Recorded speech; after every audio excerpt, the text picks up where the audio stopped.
Hello, everyone, and welcome back to Purple Noon, a podcast. I am Stephanie Conti, and I am here with my bestie, Savana Lanausse. And welcome to the first episode of our, post episode 100. This is welcome to episode 101. I'm so excited. 101 is such a cool number. Yeah.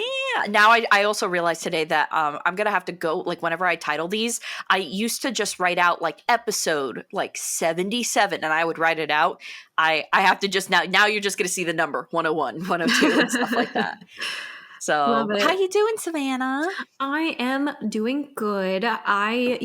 This is going to be an interesting review. How are you? This is going to be an interesting review. It's going to be a quick review. I'm good, but with this movie, I'm a little bit disappointed. And it's weird because normally if there's a movie that we just didn't like, except if it's a movie like what was it, Marriage Story or Malcolm and Marie. Yes.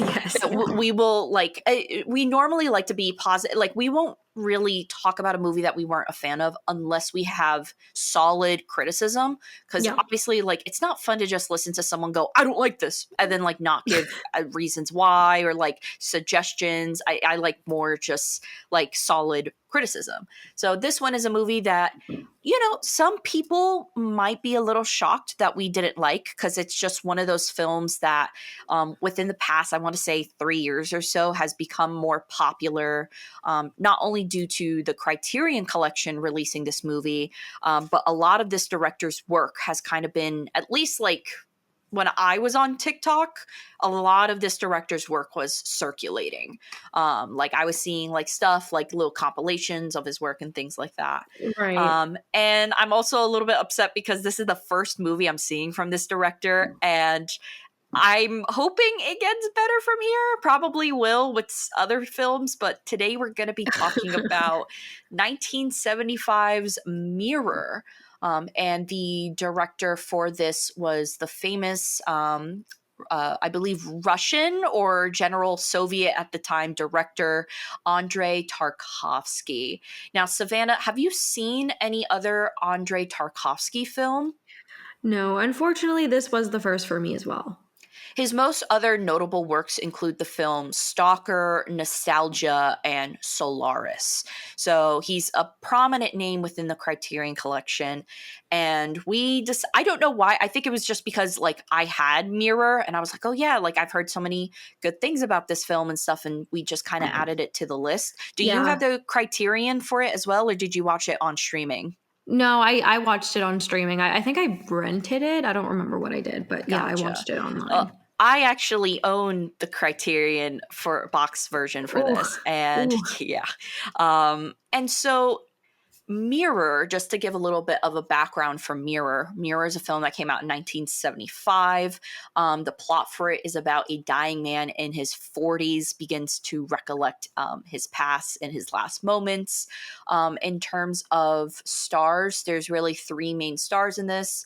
And I am not going. Do I dare try to pronounce them? Because I'm probably not going to be able to. I'll do the first three.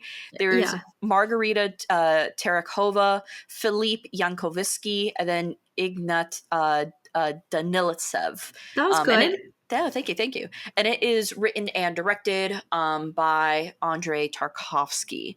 Now, to kind of quantify how I feel about this film, I read a fun factaroo about this film, that this was the 33rd cut of the film, that apparently 32 other versions of this film existed. And I watched this movie with my boyfriend and I told him that trivia and I said, dang, he should have gone with maybe another cut. Because this movie was a bit of a disappointment.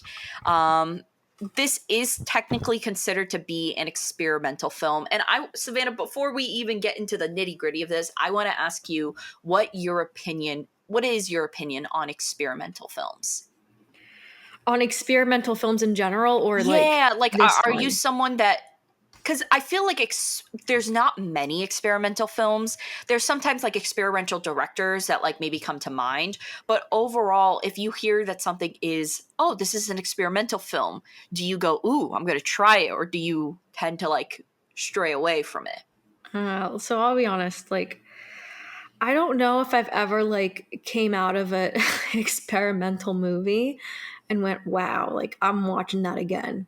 And I know that sounds bad. I think that I liked, if I'm trying to think of, Mulholland Drive wasn't bad. I think that's considered like experimental. If I'm not wrong, I think The Lighthouse is now considered like experimental movies. So I'm not saying I've never liked an experimental movie. However, I've always found experimental films extremely personal to the director. In fact, so personal that it leaves the audience sort of feeling like, I got no clue what you are doing, but I'm sure this means something to you. I recently felt that way with a horror movie I watched called Skinamarink. Skinamarink, yeah, I don't know if you've heard of it. I've heard of it, yes.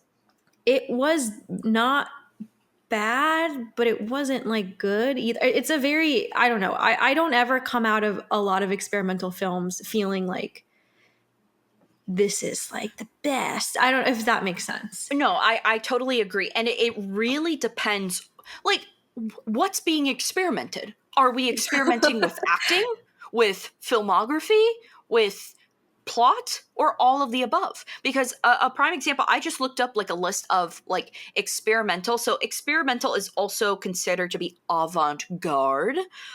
So like a lot of like sites will pair those two together. So for example, someone said that the best experimental film of all time is Ingmar Bergman's Persona, which I'm going to be honest, didn't think it was experimental. Why is it experimental? Because I guess it played with memory and like timeline. I guess, but I'm a little shocked that on this list, this film is number 3. Because Persona and Mirror are leaps and bounds away from each other. Well, also, I think in terms of like experimental film, like I said, Mulholland Drive, I think David Lynch is like one of the more popular directors. Eraserhead is like the experimental film.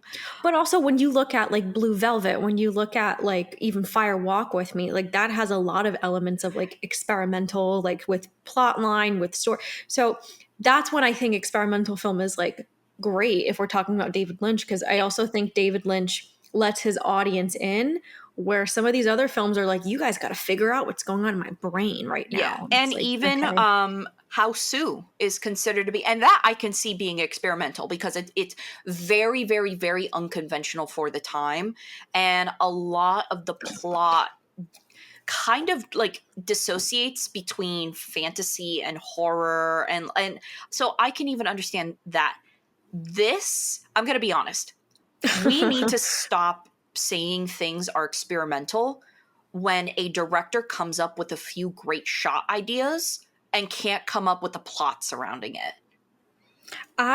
Stephanie, I'm glad you brought that up. I felt very gaslit by the film community because when you look up, I was like, I'm missing something. Let me look up stuff about this movie. It is just people praising this film. And this movie has almost no bad reviews. If you go look it up, it's all praising this film. This, I can't lie, and I know you agree with me, this was boring. It was, and there wasn't enough. Look, it's like that one movie that we saw where it was 24 frames. Where it's like, thank you for showing me 24, pictures with some audio to it and everything. But at the end of the day, like, even if it has like boatloads of meaning for it, like a proper example is if I make a photo for, like, if I make a video, like a montage of my grandpappy's birthday, and like it's a little rinky-dink iMovie video, like that's fine. That's gonna mean a lot to me. I don't expect someone else to watch it and go, this is cinema. This is peak cinema right here. And that's kind of what I feel like I'm being gaslit into. I feel like I'm being like gaslit into looking at someone's like little happy birthday grandpa video. And they're like, this is peak cinema right here. Right. No. And I'm like, what? I mean, I get that it meant to you something, but like, it's not my grandpa, like it's just, there's no audience connection with this film. And even if this was the type of film where it's like you're just supposed to like watch this life as it goes through and stuff, cool. What life? Which life? Who's the main character? Like, or even if we're not establishing, like, there is no, like, I had no connections to any of these characters. I didn't really care what happened to any of them because they didn't even establish, like, Kid had a lisp in the beginning. All of a sudden, I looked middle of the movie. I'm like, Zach, where's his lisp? I'm wondering if he had like an injury. I was like, did he get like an injury? And then we're going to see the injury and how he got the lisp. Nope. He had a lisp in the beginning, but not in the middle. Make it make sense.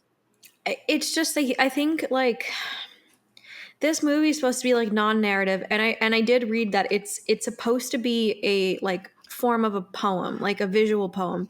But I just think there's something very empty about the movie. I think the dialogue was pretty, but like I think it was almost like meaningless at times. I'm like, oh, really? Look, Like artsy, like there is a little. So I actually recently played a game that's based in Russia. It's a game called Metro 2033, and a little bit of it reminded me of this movie. The reason why is because even though plot wise there's nothing similar, but before you play like the game, you have the main character reading out like excerpts from his journal, and it's in a way poetic. And it just the way that like in the game, like the character Artyom would like explain his life kind of felt like a little bit of some semblance of the dialogue that I got from Mirror. But it would be like stuff that like didn't make sense, like I spoke to my mother as a child and she told me to find God in the river. And it's like, I don't know what that means. And that's like, we're not connecting the dots about this. This is what I'm saying. That means something to the director. I also feel like there were some elements that I did like I liked that, but it just fell flat for me because I know what the director was trying to do is say like, oh, see, life is not in order and your memories when you remember things are not in order. But I was like, okay, but you still have to make that make sense to us. You still have to find a way to pretty much say the same thing and make it cohesive, even though I know you're like, oh, life isn't cohesive, but it's like, dude, I can't. It can be cohesive and it can be good because there is one movie that is about a man dying and reflecting and going through versions of his life, and it gets it right, and that is Mr. Nobody, which is I love Mr. Nobody. Raised, and it's so good. It is a prime example of what it looks like when you're doing something experimental. And that I will say is experimental because it is a man going through and trying to figure out what life that he actually lived through going through different avenues of like scenarios of like, what if his mother passed, or what if his father passed, what happens if he would have ended with this girl and this score. And even though it is so out of order in timeline, they do it in a way where it makes so much sense and you can still follow it along. What this movie just showed me was that this man lived a boring life and had a boring death with nothing. And even if that was what they were trying to convey, right? Like let's just try to say like that this main character who was dying, which by the way, still at the end of the film, couldn't tell who was who. So I was like, oh yeah, I think that's so-and-so. But it's even like showing like dying and like trying to, even if you wanted to go like the nihilistic route and say like, this guy had a crap life, look at it. It really do a good job of it. You know, we got some images of the war and stuff that showed, but we don't actually see full effect of this child's life and like what was happening during the time fully affected. Like there was a barn fire. Okay. What's the significance? Did someone die in the fire? No, just a barn's caught on fire. How did the fire happen? Someone points to the fire and nothing is done. Like, I don't know what like the significance is of a lot of things that are in this person's life that, of course, if they're reflecting on their deathbed, is it not supposed to be significant? I think so. I wanted to ask you a question. Yeah. What do you think about this movie? Why do you think we're one of the only people? I guess not. I'm sure a lot of people don't also like this movie, but when you look at the reviews, why do you think so many people gravitate towards this film? Because clearly we don't agree, and Yeah. I don't really think I mean, I'm sure someone could explain it to me like eloquently and tell me the meanings and why it's good, but I think on an entertainment, like if we're just talking about cinema and what makes cinema amazing and like a lot of it is in the storytelling, in the connection you make with the audience. And not to say like this movie doesn't have like cool elements and like maybe some significance, but no one can argue with me that it's trying to connect with us, is trying to really like bring its audience in. In fact, I just feel like the movie is like, try to figure this out, try to do it. This is about me and my memories. Here you go, enjoy. But it's not enjoyable. So what do you think about this movie that makes people, I guess, go, this is cinema, this is So beautiful? I first also want to say something as to like this movie has so much potential. It And I does, think that's the 100%. most frustrating aspect of it. So I also want to preface by the Criterion Collection says that this film is a 20th century Russian history by Andrei Tarkovsky, as much as a poem composed in images or hypnagogic hallucinations. I would like to say that this statement is trash. As someone with a sleep disorder who has hypnagogic hallucinations, I hallucinate sometimes as I'm falling asleep. This is not it. I do not.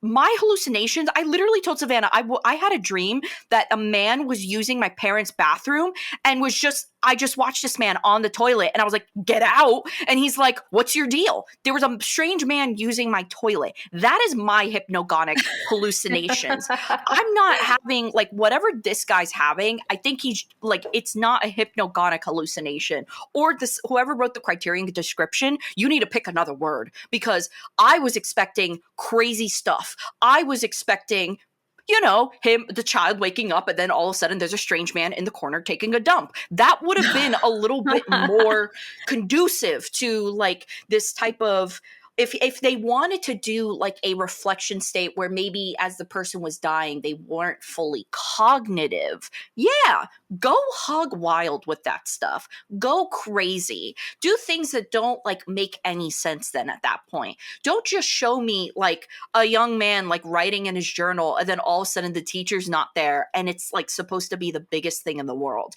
Like I think this film falls under, and I know a lot of you film people are going to go, but wait, Steph, don't. It is the Jean Dillman 23 Quadri du Commerce effect.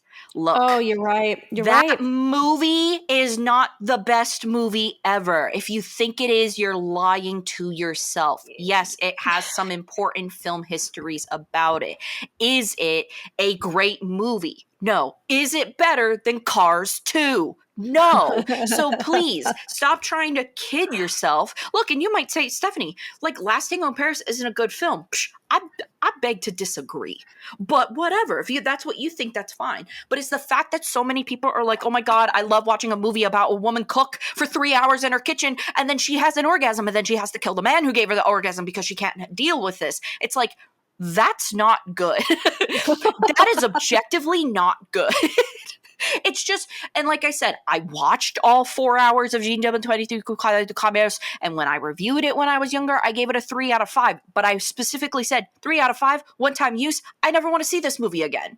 So it's one of those things where I think people are just elevating it because people think that there is a beauty behind not understanding things, and it's okay to not understand some things in movies, like The Thing. You don't know the ending. You don't know the ending of The Thing. It's left ambiguous and stuff. That's okay. But to a point where you just don't understand what's happening in a movie, like if anyone watches this movie before reading the plot description, they're not going to know anything. They're not going to know anything at all. So it's like, I don't know why we're trying to demise this as like, oh, because we don't understand mean it's great.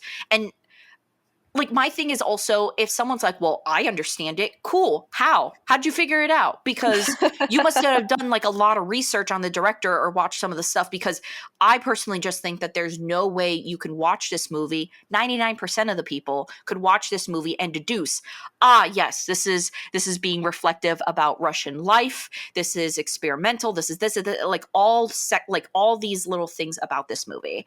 I think it's just like it's just like elevated like elevated art, but in a way where it's elevated by the people, not by the actual like art itself. No, that's a fantastic way to put this. 100%. I I don't know. Like, I genuinely feel like this movie was coma inducing. Like, I felt like I was losing my mind. And like, it's not that I didn't stop at one moment It and would have like, been funnier if I had a hypnagogic hallucination while watching it. I probably would have loved the movie. but it's one of those things where it's like, we're saying all this, and obviously, like, there were things I appreciate. It's a pretty movie, and the acting's not bad, and like, there were certain things that were cool. I'm not saying the whole movie's a dumpster fire, but There's and I'm definitely worse movies like Adam Sandler's Pixels.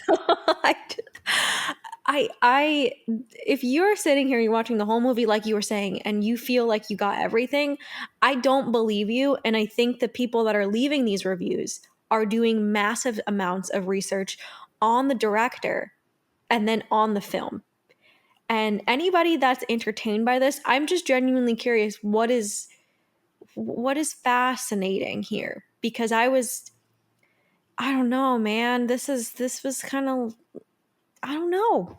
I think you're right. I just think that people think, "Oh, this is mysterious and incoherent and it's about memories." And it's like, "Yeah, but there have been films about memories and life in the war and life as a child. Like, there are many films that do it so much better." And this person went experimental, and in my opinion, it didn't really work for me. Didn't work. Yeah, it's just really just it's highbrow to a point where it just it's not enough in my opinion. And even if like this still had no narrative structure, this still had no like it the look of it, it's just not enough. It's not enough. The audio lacked no music whatsoever in this It's thing, quiet except the when whole like time. it's very quiet and stuff. And it's very funny because I actually looked up because I was curious as to what Roger Ebert thought of this film, because I always like comparing like his stuff versus like what Criterion says and things like that. And it doesn't look like Roger Ebert actually reviewed this movie on his website. However, someone actually made a article about this movie, and it's called Into the Great Big Boring. And that's and it's like I this film is boring to me. And I think that's okay to say. Someone else might find this riveting because it might be visuals that they haven't seen before. And I understand that to a point. And maybe that's the type of person, because I feel like maybe someone is going to be more just based on hype and social media and things like that. Someone might find Mirror before they find something like Hausu or Eraserhead, or it's a possibility. So this might just be so new to someone to a point where that boring and that disregard for this is overridden. Meanwhile, you and I have seen other experimental films like Persona, Hausu, other David Lynch works and stuff like that, that were like, oh no, like this is the bee's knees compared to this. So maybe that's a reason why, like, it could be, but it's also like, if people are starting with Mirror and Gene Dillman, 23 Cuadras de Camaros, like, it's like you're doing yourself a disservice. You, You yeah, know? no, yeah. Like, Um, especially, I probably think I had a higher opinion of Gene Dillman back when I first saw it than compared to now, just because I've seen more experimental and I feel like, oh no, like there's other ways that something like this could be handled. now, okay. So the actress plays the mother and the wife, right? It was the same woman, or did they I just don't look know. completely alike? I don't know. I could have followed along. I was like, oh yeah, like I think they just were like, yeah, she's the mother now, and she like just took off her makeup or something like that. Like it was very weird. Okay, because if that's the truth, if you know, this movie is like biography, like his biography or something based on some of his life. Yes, but however, like I feel like this is everyone's life in Russia during that time. So I don't think it's like the biggest thing ever, you know? Like I Because I don't was, think like this didn't okay, biggest problem of this film. Are you ready for it? No mhm. individuality. This did not feel like it belonged. This was the memories of just one person. I felt like I was watching a representation of like half of Russia during the time. But maybe that was like I don't know what he was, but if that was the point, if this was about Russian life, that I feel like it really was just shallow because we didn't really get to I don't know what happened. I feel, these people really didn't have I don't know what to say at this point, right? For this family. And if it is by like biography, whatever, then and he was trying to make it just feels like he didn't pick a lane, or he was trying to represent himself with the people of Russia. But again, the fact that we're sitting here trying to figure that out, yeah, not my favorite. Not my favorite. And this is not like a try to like figure out, like, because I do think that there are some movies that have like hidden meanings and messages, and it is fun to figure them out.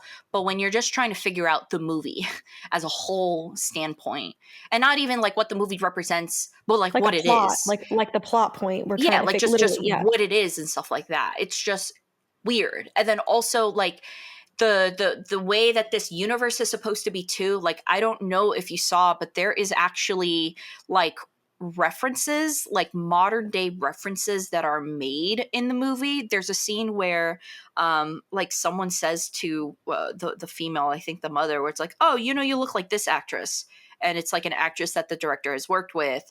And then also there's a poster of the movie Andrei Rublev in the background, which is a movie that was made by Tarkovsky. So I'm like, okay, timeline, present day now? Like, what's happening? Like, are you, because now it's like, cool, you wanted to throw an Easter egg, but you may have inadvertently destroyed your timeline of things because your movie came out in 66. We're still talking about Russia during World War II. That wasn't happening in 1966. So that's where it's like, I'm not fully But maybe there sure. is no timeline. Like maybe this is just all like one like incohesive part, like time, like it just all scrambled together. That would make more sense to me than him trying to like piece it like, oh, it's actually 1964 and it's also 1940. Like that makes no sense. So I don't know if he's trying to play with the idea of time by making it like it's every single year in this movie. But yeah. Maybe maybe this is just one of those movies where you just had to see it the year it came out. Maybe that's just one of those types of movies. Maybe if you and I were watching this in 1975, we'd feel a lot different about it because it feels a little bit more reflective of the time and stuff like that. But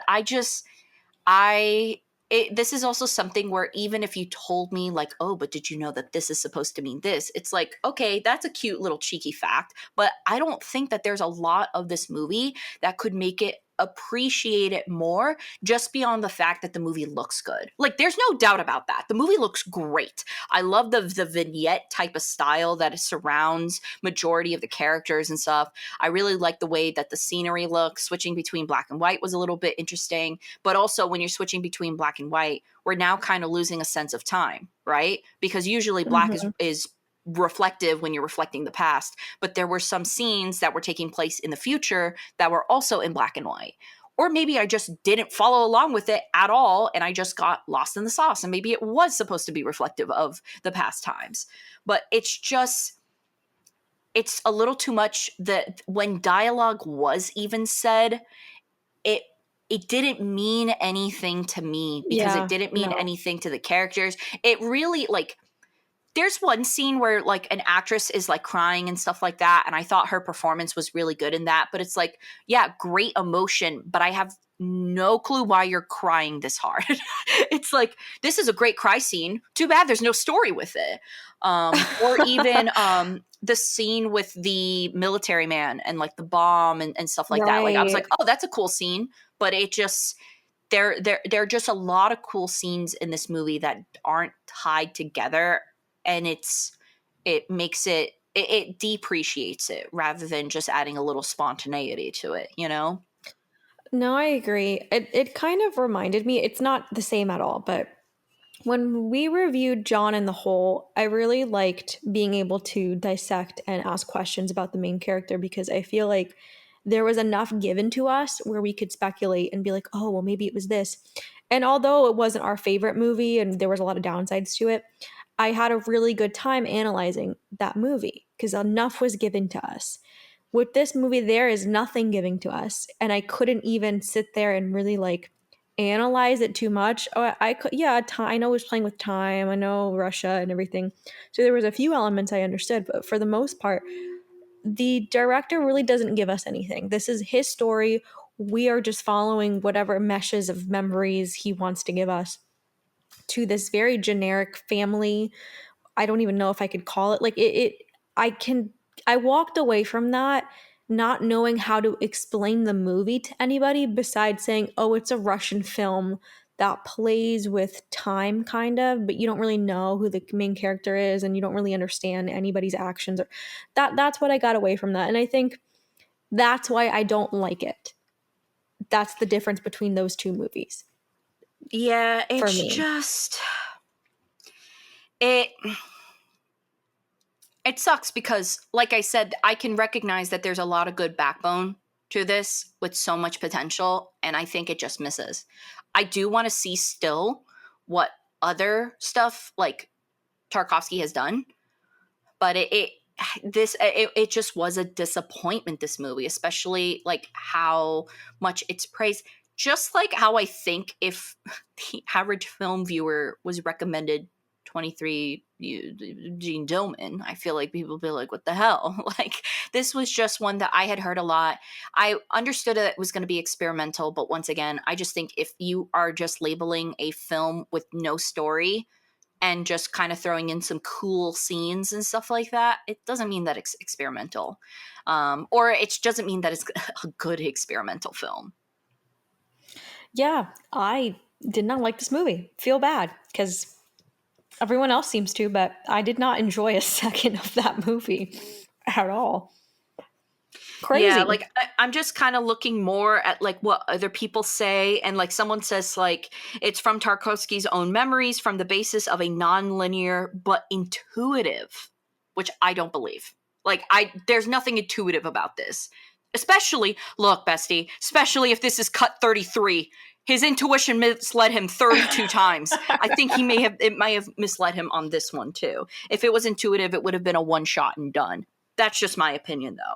But even just like looking through and stuff like that, like it's just, and people are saying like, oh, it didn't do good at the time, and part of me is like, well, of course, it's not it's not a banger by any means. Like, and also too, like, especially like I don't know why people are surprised that like maybe someone at the time of 1975 living in the Soviet Union wouldn't like this movie. You know, sometimes you don't like to be reminded of the dark times that you live in, and that's just what this feels like. The only thing I can say about this movie that I did like was seeing some of the World War II footage, because I thought seeing Dead Hitler pretty cool. That Yes. was cool. And apparently I looked it up because that image was widely discarded because a lot of people said that it was a body double. However, they were able to prove that there has never been a time where Hitler used body doubles. And they were able to confirm that, which, by the way, another thing I thought was super weird. Apparently, they did not cremate Hitler until 1970. So he Wild. was just brewing. He was just brewing in a box for 30 plus years before they decided to cremate him. Well, maybe they were just checking that it was actually him because I don't know the technology back then. So maybe they just took them a while to Well, confirm, or I fortunately, guess they maybe not. were I able don't to know. confirm that it, in fact, was him and that he died because he had janked up teeth. And when cremation happens, you can usually save the teeth. And when you look at them, he had very rare janked up teeth. And so they were able to confirm that it was him based off his dentist, like the dental tree of it. Interesting. Very But yeah, interesting. I once again I would like to I want to see more of a structured plot from this director, but I don't think Mirror hits the mark in my book. I am so interested for those who are in love with Mirror. I would love to know like why do you love it? And not only like like it's okay to like say like, oh, it's technically good and stuff like that, but like what in your opinion makes this movie different from other films? Because a lot of the qualities are things that I can just find in other films from this era. Like come and see Yes. one of the best movies made ever. Structured storyline, incredible score, incredible sound design, incredible acting, just incredible all across the board. And on top of it has incredible significance to Soviet Union history for that time frame. So Yes. what whoever's listening, what in your opinion makes this movie different or even better? And what makes this movie like not even number one in your eyes, but like deserving of all the praise and accolades? Because look, it's probably going to be the same argument as what people say about Jean Dillman, but I don't agree with it. And I guess like it's all opinionated, right? But it's just I don't see it. I think another point to bring up is like people always what I've seen the most that the reviewers say is, oh well, this director plays with like memory and like non-linear timelines, but like that's also been done before. Well, It's yeah, like also if been you done look before. at the movie Hiroshima Mon Amour, that was actually the first movie ever to feature a legitimate flashback. And that's a good movie in plot, structure, sound, and everything across the board. So if you want to say, oh, it's nonlinear and stuff like that, there were more people doing stuff like this, like years prior. This movie is just very devoid, I feel like, of also like any connection with the characters at all. People like, oh, the emotions, and I'm kind of like, I didn't see a lot of like emotions that made sense to me. Um, for us, I think Purple Noon officially, it's just this movie's a no go. This movie's a no go. It is just flat out boring. Yeah. Whether or not like you find some things you like about it, I don't think there can be an argument that saying this is entertaining because it's not entertaining. It's very boring. Unfortunately, that's a huge reason I feel like it doesn't work. I don't know, but Yeah, and yeah, like even I'm also looking at like why people think like it's funny because you know this movie and something like Jean Dillman have the problem where a lot of people will say like, well, this movie is so important because it's nonlinear, it's not this and stuff like that. It's like that's all great and everything. Why is it good? What is good about it? yeah, Why yeah. did you like it? Like even just trying to find like someone say like why they think Jean Dillman, which like I said is number one considered to be the greatest film of all time, like considered to Sight and Sound magazine. But it's just like I don't see it. Like I don't see it. Even if we're looking at it like, oh, Jean Dillman is a radical feminist film.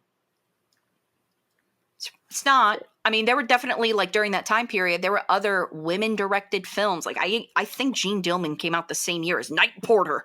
And Night Porter, whack, great movie, awesome, directed by a woman. Like that's kind of where I feel like people get lost in the sauce. I feel like people get lost in too much of what the director was trying to Yeah, that's do another thing. rather than what the movie is on its own. Agreed. Exactly. Exactly. Like whatchamacallit, the dude who made Malcolm and Marie was trying to make Oscar bait, but he didn't do that. He made a bad movie. Should we even grade this? Like, should I'm we even afraid give to. this a I'm just gonna score? say like, hey, I don't necessarily think like I'm not gonna hold bad opinions about you if you love this movie, if you like this movie and stuff like that, but I'm not going to recommend it because this might be the movie I recommend to someone who says to me, love Gene Dillman. I'll be like, well, if you like that, you probably will like this instead, on top of it Yes. too. But to the average person looking to watch a good movie, no, I can't recommend it. Um, I'm not going to write off the director, but I can't recommend it. I own it. And I even thought about selling it. Because I'm like, I'm never gonna pick up this movie again. That's true. And Yeah. and it's funny because I thought about that with this. I didn't even think about that with Gene Dillman, and I own Gene Dillman. Yeah, that's bad. That's bad. Jean Dillman was one that I was going to keep because I thought it was, at the time of viewing it, very original. But as I've just watched more movies from the time, it just kind of loses its luster. So whatever luster it had. But I'm assuming that you're on the same boat too. Wait, did you ever watch Jean Dillman? Yes, you Okay. lent the movie to me. Don't you remember? I warned you about it. And I texted you. This was like right at the time where I was getting into Criterions, and you gave me some, and you were just like, you know what, like try this one out. It's slow, but whatever. And I remember specifically you texting you and being like, hey, like I've been watching this woman cook food for is this going to happen? Like, I think I wrote no. So yes, I did see it. I don't think I even watched the whole thing. I think after a while I was like, nothing's going on. But I wouldn't own this movie, and I wouldn't necessarily recommend it to a lot of people, unless they're just really interested in film history, I guess. But it's very funny. Apparently in 2012, I'm reading Sight and Sound magazine only had 2 films directed by women, and they're films I've had beef with. It's Jean Dillman, and then also the Claire Denis. I hated 45 Shots of Rum. Hated it. Not 45. I remember Come that movie on, sucked. guys. There's so much. You're not even gonna put Agnes Varda on the list. No, clearly not. You're not even gonna put Calavini or even the director of American Psycho. That magazine hates themselves. Like they really do. You're putting the worst of the worst on that list. Oh well. What are you gonna do? What are you gonna do? So what's the next movie we're gonna review? Dude, I don't even know. We got to look forward to. I read the silliest statement. I just read, yes, Jean Dillman, as a paraphrased from Jonathan Franzen, is not a film for when you're not sure if you want to watch movie or play paintball. What the hell does that mean? I'm looking at this one movie that's just saying Jean Dillman is just great cinema. How?